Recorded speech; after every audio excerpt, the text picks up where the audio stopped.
Usually I'm at the site introducing the video, but I went painting with an artist friend of mine, and so with visiting with her and that sort of thing, my usual video format's a little different. So I want to thank you for joining me for this plein air adventure. It's shot mostly in real time. There's, I think there might be one or two time lapse, nothing major. It's of a very foggy day that we had here in Maine, and so it's a very tonal experiment. Really like how it came out, and I hope you enjoy it. And if you're not a subscriber, I invite you to subscribe. If you're new to the channel, thank you for watching the video. I really appreciate it. Check out the others on my channel. Very interesting content there as well. So, and also follow me on Facebook at habowskistudio. Like the page, follow, all that good stuff. So let's get started, and thanks for joining me. Bye. So here I am trying to do another pretty much full-length video. A few parts of, say, blocking in the continuous sky color that's all one color. I did some bits and pieces of those type of parts, but areas where I thought it was important for the viewer, I tried to keep more real time. So this may be uninteresting to some people, but I'm trying different formats with some videos so that you can see more of the thought process I used in creating a painting. And in this particular video, I tried to really capture some of my palette down there on the left. And while I'm getting this start to the painting going, I'll go over the palette I used from left corner there to the right. And we have titanium white, ultramarine blue, Hansa yellow light, naphthol red, burnt umber, indanthrone blue, burnt sienna, and cad yellow medium. And I'll have the little clip of the palette again, showing me talking commentary about what it is again at the end of the video. A couple of the colors were new, the Hansa yellow light and naphthol red and indanthrone blue. Just trying to pick some a different group of colors every now and then to try out from different companies. So kind of liking the effects I've achieved with them. So now you can see me, of course, blocking in this tree.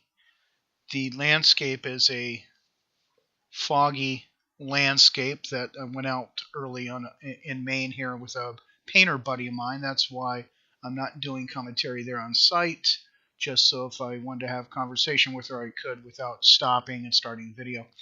So the fog is interesting. When I started, it was super dense, and of course as the morning progressed it burned off.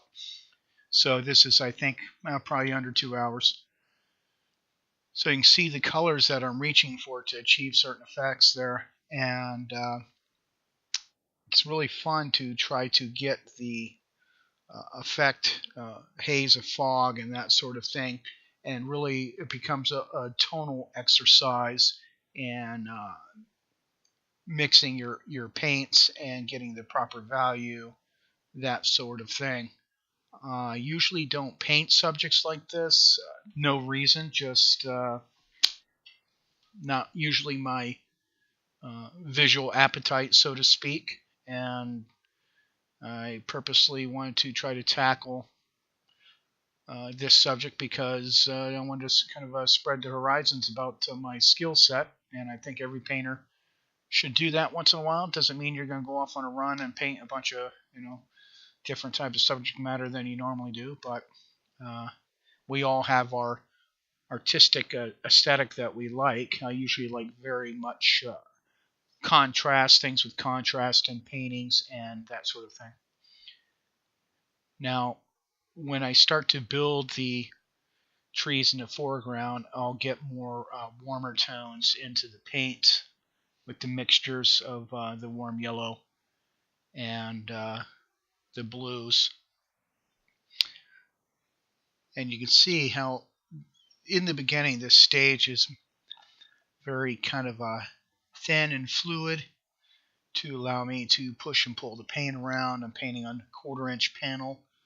Usually do that with the smaller pieces, though lately I've been really getting fired up to do more works on canvas that I've uh, primed with an oil ground. Really liking that surface. Used to experiment with that in the past. Coming back to it. Just getting some base tones of the grass in the foreground. And all this will be built on later through the different stages of painting. And you see I'm kind of using vertical up and down strokes a little bit to suggest by default some of the grasses, of course, that grow vertical, and getting that scratchiness to the grass. And then I can either save some of that later on in the painting process because it's kind of thin. Of course, if it's a warm day, especially a sunny warm day, you could potentially have that kind of get a little bit dry as you progress in the painting, which is a nice effect to then come in with the thicker colors and overlay. And getting a little bit of the sienna, warm up that grass a bit in the foreground, and to have a little variety of patches throughout the little field here. It's not all going to be the same tone of green. And of course it recedes back into the distance on the left, and I'll be working on that aspect of it later on in the painting. Using a little bit of that new blue, the Indothrone blue.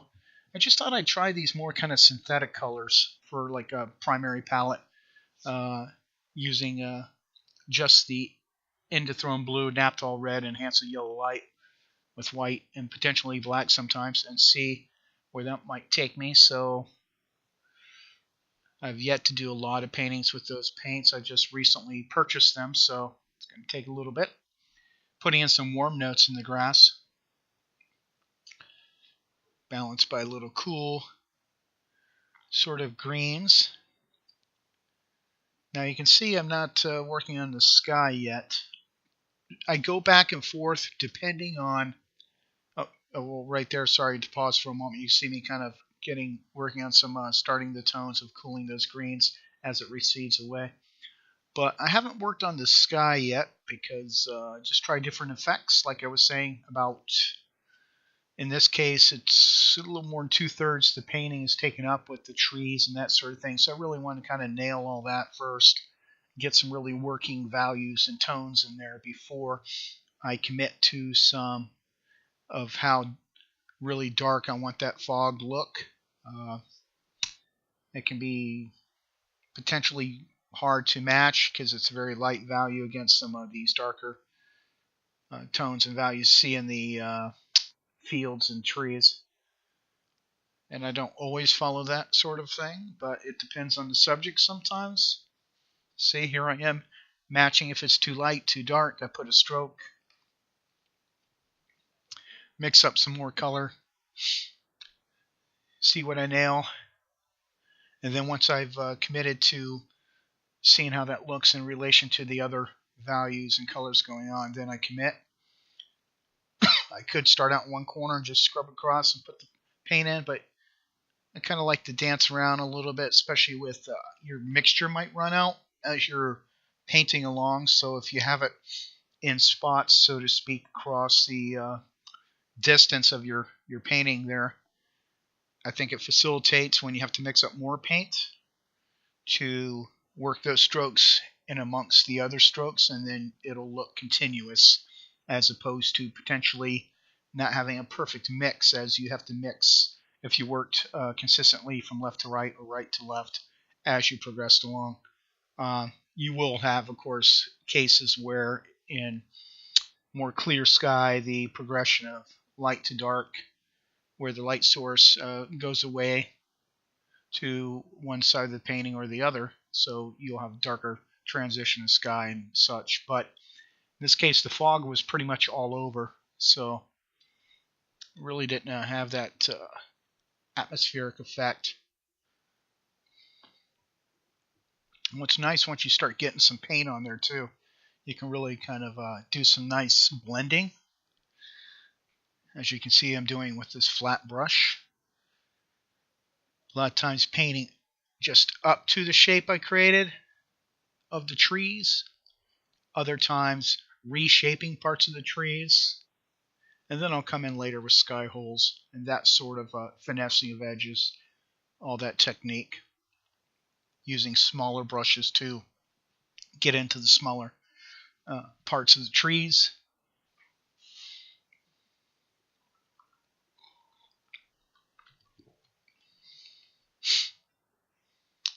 And some parts of the paintings, when you get to a certain part in the painting, and it's just, I call it the ugly stage a bit. You just have to trust that you're going to come out of it.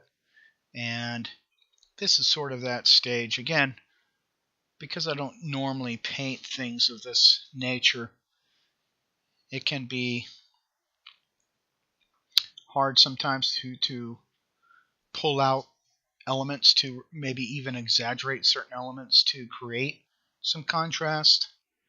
And you'll see me work on that later on in the painting. Also, when I'm at a location, I'm very rarely looking to create an exact copy of what's before me. There's really only a couple elements that really struck my eye as I was either driving by or walking in the woods or whatever the case may be. And so we as artists have to kind of pick and choose what we want to include for various reasons: artistic reasons, compositional reasons, psychological reasons. Maybe that you want to tell a really personal story with the subject matter, all those type of things. Um, Occasionally, yes, when I do find something maybe you're cropping way in on, yeah, you most likely want to create it as faithfully as possible. And again, that's why I go out to do plein air painting, even though I may change elements, shapes of elements, that sort of thing. I'm really looking for uh, applying techniques to capture faithful color. I'm really looking to see what palettes I can experiment with to capture that. And one of my favorite things I really like to do, it just seems a way to get an effect that could be difficult with brushes, applying paint with a palette knife, as you see me doing here, and then manipulating that with a brush. Not necessarily, I'm not looking to create fancy little gimmicks or anything, but it does facilitate getting some paint on quick, and then just uh, moving it around with the brush, because you may not want to have the effect of the brush mark in a painting. Like I didn't want the sky too chunky in relation to the textures I'm going to have in a tree. It's going to be enough textural movement in the sky to tie in with the trees, but won't compete. So, some artistic decision making there. And it's really hard to resist as you're painting along, really sticking to your guns, getting some big shapes in, and then, working the details in later. Sometimes some artists want to rush to the details too soon, and you got to be careful of that, because then the tendency is to try to salvage them as you're putting in other layers of paint later, so you end up painting, trying to preserve those marks and save the little details you put in. And then what happens is you neglect the whole of the picture. So get in the whole effect with big masses first. Details are the icing on the cake. Now here, this is where I'm using my nice little Rosemary and Company Egbert brush. I love that thing. It's very handy for this little bit of padding at the paint to blend it subtly.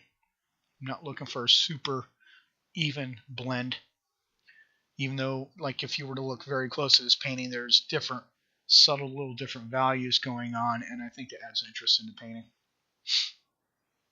And I've kind of gone for sort of a value in I kind of do this with all aspects of the painting, going for starting value of something that I can really push to get more darker or lighter, rather than going too light too soon and then having to make it darker, which is very hard, or having it too dark and having to mess around making it too light in spots. So having a little middle ground to work on is conducive to allowing for things to develop, because I tend to excuse me I tend to work all over the painting at once. I'm not one to work in one little part and continue on until I'm done.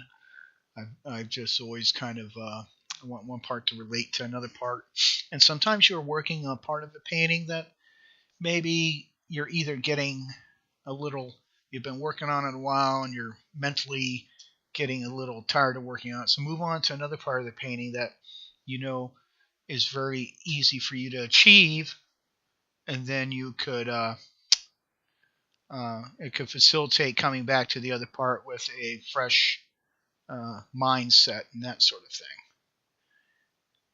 Here I am putting in some base along, separating the field from the base of the trees. That'll manipulate even more later. Seems dark now, but you'll see me adjust that later on. And of course, I'm applying this with a palette knife again. Of course, the palette knife will also assist in creating different textural things. And of course, I'm working on trees, so very useful there.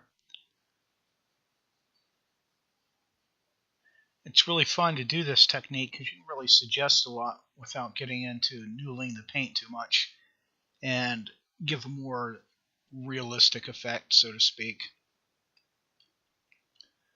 Now here I am, excuse me, just manipulating, working the edge where that dark meets the field. So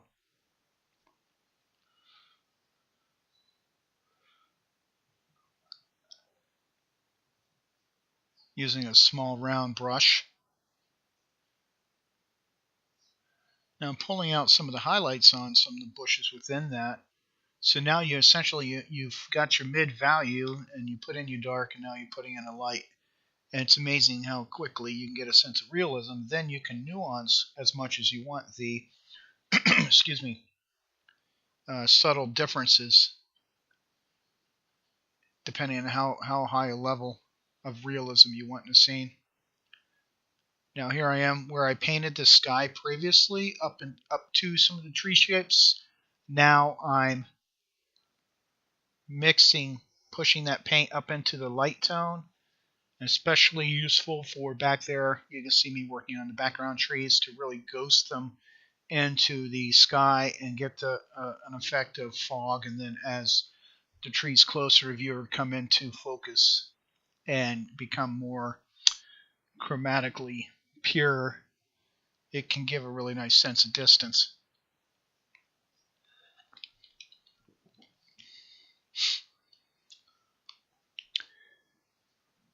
Now this is where, because I already have the previous wet paint layers, I can just dab in there like I was to create some effects of leaves and that sort of thing. Here I am testing to put a stroke, compare, is it too light, too dark, too bright, in terms of too chromatic, not enough chromatic effect of getting that distant field in.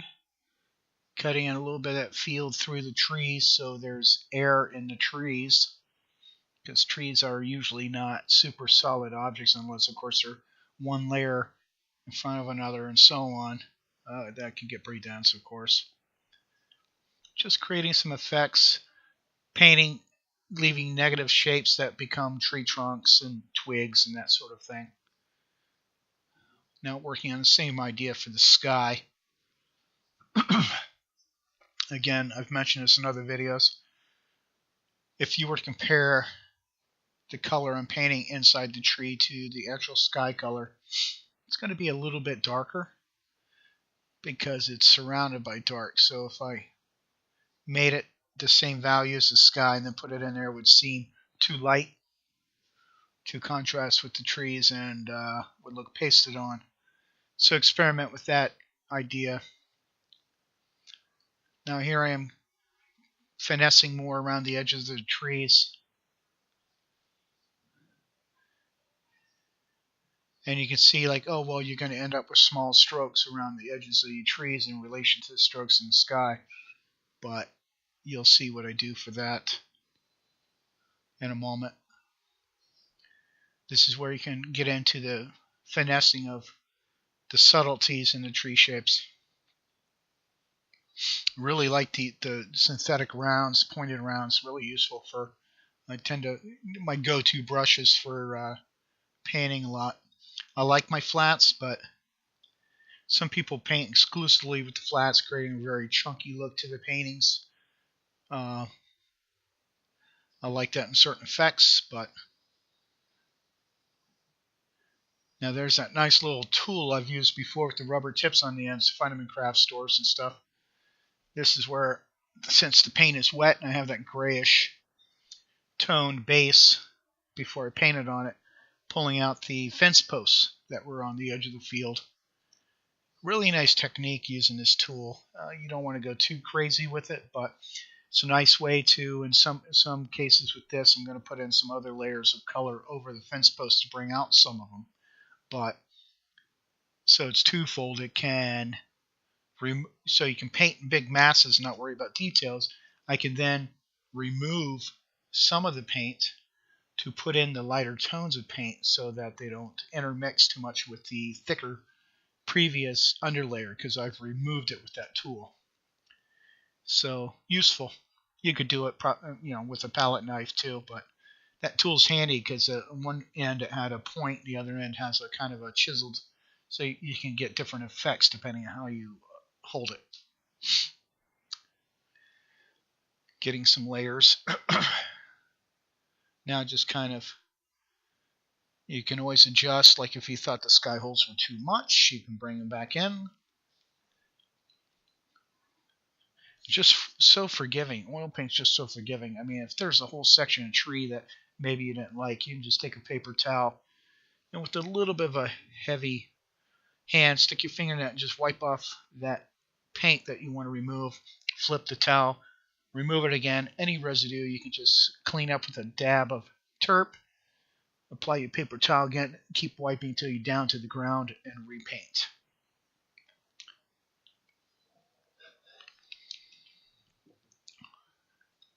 Retouching some of those elements in the fields in the background. And I just felt it needed some field showing where I'm painting right now, because it's just like too much trees. I wanted to show and let the viewer go back to the distance there.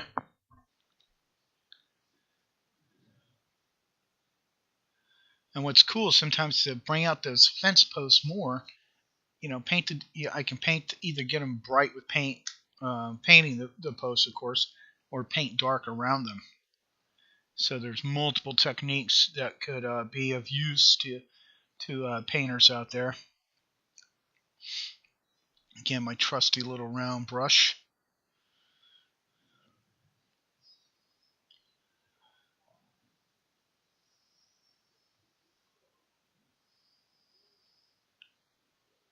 Just dabbing some tones that I would find useful in other parts of the painting. If I'm painting another part of the painting, kind of facilitates the speed at which you can paint plainer, because you're not just going to have to remix that color later to apply it in a different part of the painting.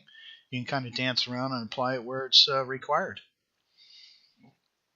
and where you might want to harmonize certain parts with one another.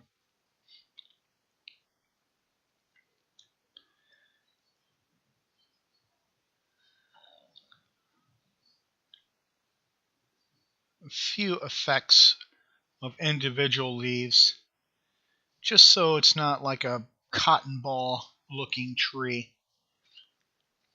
And sometimes you can, as long as you don't go stray too far from the structure of the species of tree, you can manipulate the shape of the tree to feed into the design. Maybe it seems too nice and tidy for the effect you want in the painting. Say you're painting a barn with this old gnarly tree, and it's not gnarly enough because one part of it's too clean looking. You can modify it as long as you don't go too crazy with its the way the limbs grow out of that species of tree, that sort of thing. Doesn't mean you need to be a tree expert or anything like that, but observation, just use your judgment. I mean, there's some parameters when we're working as realist painters. Even if we're doing a painterly approach, we're using subjects in front of us as our models. We can't stray too far from the truth, or else it's just going to look a little funny.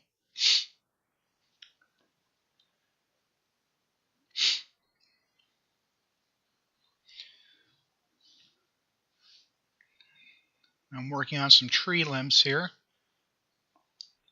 trying to break them up a bit. You don't want a continuous line of tree trunks because Of course, the leaves grow in front. If you're viewing the tree, and some trees leaves grow towards you. Of course, you won't see the branches behind supporting them. So just be a little leery of aware of that, I should say. And you also want to have some lyrical qualities sometimes in the limbs. As long as you stay true to the nature of the tree, you can get a little creative and have a little more rhythm and lead the eye into the painting, that sort of thing. Using that tool again to pull out some limbs a different way.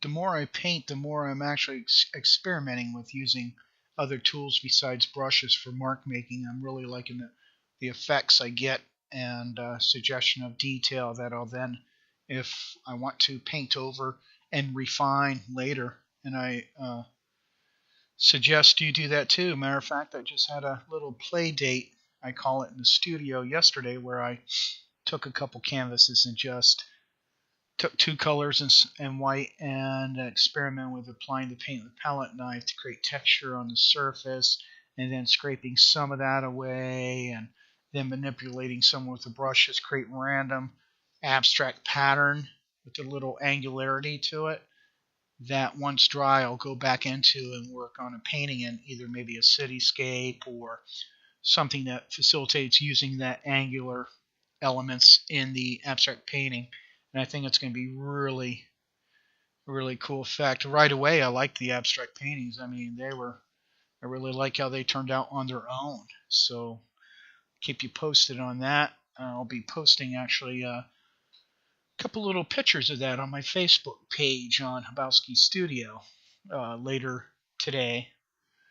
And so be checking my posts for that to show you what I turned out. Now I'm painting some tree trunks into other parts over there to the left. Key here is to not try to go back and forth too much with over the same line. Plant and pull your stroke. Very rarely can you get away with too many strokes, because then it starts getting interrupted, disturbed by paint layers underneath, and ruining the effect. Keep it clean. Sometimes with edge palette knife you can get some nice crisp ones in there with some dimension. So I want to thank you for checking out the video. We're going to be coming up on the end of it here, and I hope you enjoyed this a little bit longer video, and be sure to follow me on Facebook and all that good stuff. I'll end it with me working on the field here using a palette knife, and take care. And until the next painting, leave your comments in the comments box, and any questions, just let me know. We'll talk to you later. Bye.